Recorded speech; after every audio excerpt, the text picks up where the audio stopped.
आज जुमे की नमाज को लेकर यूपी में अलर्ट। दंगा करने वालों को योगी सरकार की चेतावनी। हंगामा करने वालों के खिलाफ सख्त एक्शन होगा। सरकार और पुलिस ने पीस कमेटी से बात की, लोगों से हंगामा नहीं करने की अपील की। कन्नौज में जुमे की नमाज को लेकर पुलिस प्रशासन अलर्ट। ड्रोन कैमरे से रखी जा रही है नजर। ड्रोन कैमरे में कैद हुआ हैरान करने वाला मामला।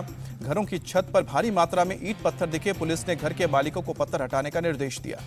जुमे की नमाज से एक दिन पहले औरैया में पुलिस अलर्ट। ड्रोन से रखी जा रही है निगरानी। जगह जगह पुलिस का फ्लैग मार्च। पुलिस द्वारा उड़ाए गए ड्रोन कैमरे में छतों पर रखे गए ईंट पत्थर कैद हुए। नोटिस देकर हटाने को कहा गया। गोंडा में भारी पुलिस बल के साथ अधिकारियों ने किया फ्लैग मार्च। मुस्लिम युवकों से नमाज को लेकर बातचीत। नमाज पढ़ने के बाद सीधे घर जाने को कहा। एसपी ने कहा कि जुमे की नमाज को देखते हुए पूरे शहर में पैदल गश्त। धर्मगुरुओं से भी की गई बातचीत। जुमे की नमाज से पहले बागपत पुलिस अलर्ट। मस्जिद में मदरसा छात्रों की लगाई गई पाठशाला। हिंसक घटनाओं से बचने के लिए मदरसा छात्रों को सोशल मीडिया पर गलत पोस्ट नहीं करने की अपील। शहर के मुख्य बाजार में निकाला गया फ्लैग मार्च। बरेली में पुलिस ने संवेदनशील इलाकों में फ्लैग मार्च किया। कई सीनियर अधिकारी शामिल हुए। संवेदनशील इलाकों में सीसीटीवी, वीडियो कैमरे और ड्रोन से रखी जा रही है नजर। जगह जगह दिखी मुस्तैदी। प्रयागराज में जुमे को लेकर 4 ड्रोन कैमरे और 300 एक्स्ट्रा सीसीटीवी लगे। संवेदनशील इलाकों में पुलिस की पेट्रोलिंग। गोरखपुर के एसएसपी ने कहा कि सभी धर्मगुरुओं ने भरोसा दिलाया कि शांति बनाए रखेंगे। संवेदनशील इलाकों में बढ़ाई गई गश्त।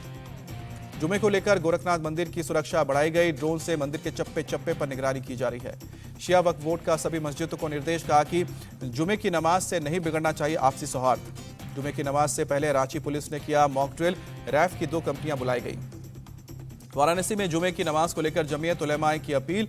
नमाज के बाद बेवजह सड़कों पर ना लगाए भीड़। अफवाहों से बचने की अपील। लखनऊ में मौलाना कल्बे जवाद ने की मुसलमानों से शांति बनाए रखने की अपील। बोले नारेबाजी से परहेज करें।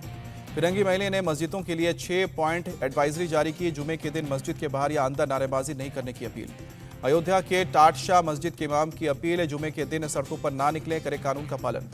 बुलडोजर मामले में अगले हफ्ते होगी सुनवाई। कोर्ट ने कहा कि कानून के मुताबिक ही चले बुलडोजर। सुप्रीम कोर्ट ने यूपी सरकार को निर्देश दिए। जमीयत उलेमा हिंद और अन्य की याचिकाओं पर 3 दिन में जवाब दाखिल करने को कहा। रांची हिंसा के मामले में एनआईए जांच की मांग वाली याचिका पर आज झारखंड हाईकोर्ट में सुनवाई होगी।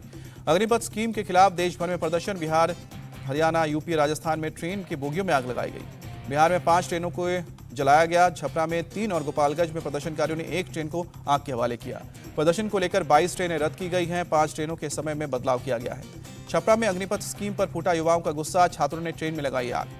आरा में रेलवे स्टेशन पर छात्रों ने आगजनी की। पुलिस ने छात्रों को खदेड़ा, आंसू गैस के गोले छोड़े। अग्निपथ पर नवादा में छिड़ा घमासान। बीजेपी दफ्तर को आग के हवाले किया। बिहार के कैमूर में सेना भर्ती की नई योजना से गुस्से में छात्र। ट्रेन की बोगी में आग लगाई गई। पलवल में डिप्टी कमिश्नर के कैंप ऑफिस पर पथराव। जावा में हवाई फायरिंग। पलवल हिंसा की जांच के लिए 2 एसआईटी गठित की गई। 2 अलग-अलग एफआईआर दर्ज। 1 दर्जन से ज्यादा लोग पुलिस हिरासत में। पलवल में हिंसा के बाद हरियाणा सरकार ने इंटरनेट सर्विस को किया बंद। फरीदाबाद में धारा 144 लागू की गई। जहानाबाद के एक डिफेंस की तैयारी कराने वाले इंस्टीट्यूट में परेशान दिखे बच्चे। बोले जो बहाली निकली थी उसकी ज्वाइनिंग नहीं हुई है और अब 4 साल की नई स्कीम ला रहे हैं। कुछ लोग छात्रों के गुस्से को भड़काने का कर रहे हैं काम। आर्मी टेस्ट की तैयारी कराने वाला शख्स खुलेआम भड़काता दिखा। कोचिंग सेंटर स्टूडेंट्स को बता रहे हैं कि नए सिस्टम में फौज की नौकरी नहीं मिलेगी। अगर स्कीम लागू हुई तो उनका सारा पैसा बर्बाद हो जाएगा। सरकार ने अग्निपथ योजना के लिए अपर एज को 21 से बढ़ाकर 23 साल किया। पिछले 2 वर्षों में कोई भर्ती नहीं होने से लिया फैसला। पूर्व वित्त मंत्री पी चिदंबरम का अग्निपथ पर बयान। कहा कि अग्निपथ योजना विवादास्पद है। देश भर में हो रहा है इसका विरोध। आज से 2 दिन के गुजरात दौरे पर रहेंगे पीएम मोदी। 21,000 करोड़ की विकास परियोजना का उद्घाटन और शिलान्यास करेंगे।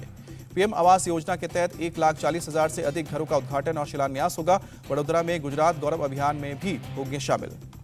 मां हीराबेन के 100वें जन्मदिन पर मोदी पहुंच रहे हैं गुजरात। हीराबेन के नाम पर सड़क का होगा नामकरण। जगन्नाथ मंदिर में विशाल भंडारे की तैयारी। राहुल गांधी से अब सोमवार को होगी पूछताछ। ईडी जारी करेगी नया समन। अशोक गहलोत ने कहा कि राहुल गांधी ने पूछताछ में ईडी का पूरा सहयोग किया है। देश भर के कार्यकर्ताओं ने केंद्र सरकार के खिलाफ आक्रोश है। अशोक गहलोत ने केंद्र सरकार पर निशाना साधा। बाकी मुद्दों पर ध्यान हटाने के लिए सरकार लाई है अग्निपथ योजना। कांग्रेस का एक प्रतिनिधिमंडल सोमवार को राष्ट्रपति से करेगा मुलाकात। पार्टी ऑफिस में दिल्ली पुलिस के घुसने पर सौंपेंगे ज्ञापन। राहुल गांधी देर रात सर गंगाराम अस्पताल पहुंचे। सोनिया गांधी 12 जून से कोविड प्रॉब्लम के चलते अस्पताल में भर्ती हैं। दिल्ली में हुई आसियान देशों की विदेश मंत्रियों की बैठक। 10 देशों के विदेश मंत्रियों ने हिस्सा लिया। विदेश मंत्री एस जयशंकर ने कहा कि एकजुट और समृद्ध आसियान का समर्थन करता है भारत। पीएम मोदी ने कहा कि आसियान देशों के विदेश मंत्रियों और प्रतिनिधियों के साथ अच्छी बातचीत हुई है। मुख्य सचिवों के सम्मेलन को पीएम मोदी ने संबोधित किया। कहा कि शिक्षकों को ट्रेनिंग देने के लिए रखे जा सकते हैं award winning retired teacher. Jammu Kashmir में सुरक्षा बलों ने आतंकियों से सरकारी स्कूल टीचर रजनीवाला की हत्या का बदला लिया। कुलगाम एनकाउंटर में 2 आतंकी ढेर। कश्मीर पुलिस के आईजीपी विजय कुमार ने बताया कि 3 दिन तक चले कुलगाम एनकाउंटर में 2 आतंकियों को मार गिराया गया है।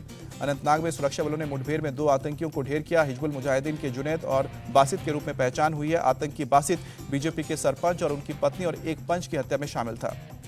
जम्मू कश्मीर के 2 दिन के दौरे पर श्रीनगर पहुंचे रक्षा मंत्री राजनाथ सिंह पाकिस्तान बॉर्डर पर तैयारियों का जायजा लिया।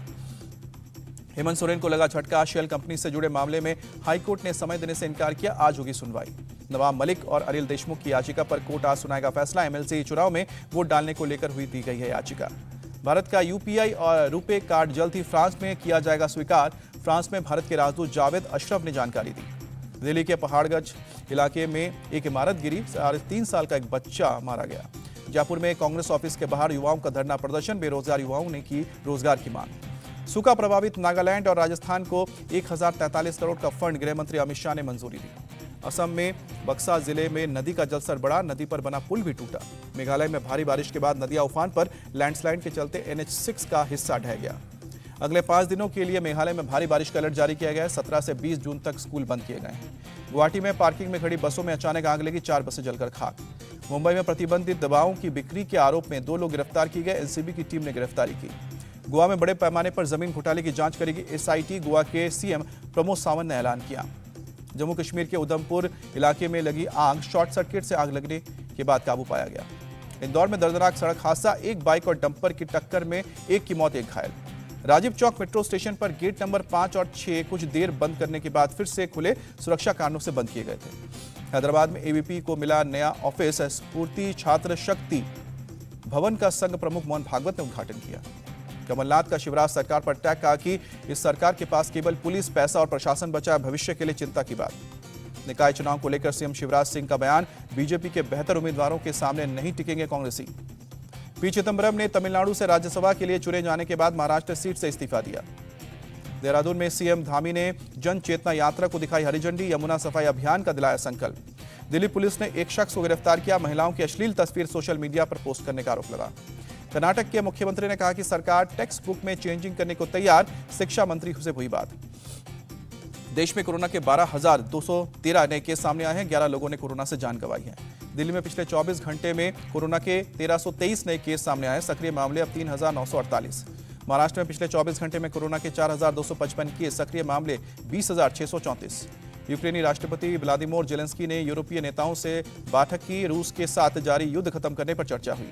फ्रांस, जर्मनी समेत 4 देशों के साथ जेलेंस्की ने की बैठक। यूरोपीय संघ में शामिल होने का मिला समर्थन। रोमानिया के राष्ट्रपति का रूस पर बड़ा हमला। अनाज निर्यात पर रोक को लेकर निंदा की। अमेरिका ने रूस से की बंदरगाहों में फिर से खोलने की अपील। कहा कि युद्ध में अनाज का न होना हथियार की तरह इस्तेमाल। पूर्वी अमेरिका के सूडान समेत 18 राज्यों में भीषण खाद्य संकट। 15 मिलियन लोग भूखमरी के शिकार। अमेरिका के मोंटाना में बाढ़ का कहर। येलोस्टोन पार्क में भारी नुकसान। अमेरिका की येलोस्टोन नदी में पानी का जलस्तर बढ़ा। आसपास के कई इलाकों में पानी भरने से 1 लाख से ज्यादा लोग प्रभावित हुए। अमेरिकी राष्ट्रपति जो बाइडेन ने ओशियन शिपिंग एक्ट 2012 पर हस्ताक्षर किए। महंगाई से मिलेगी राहत।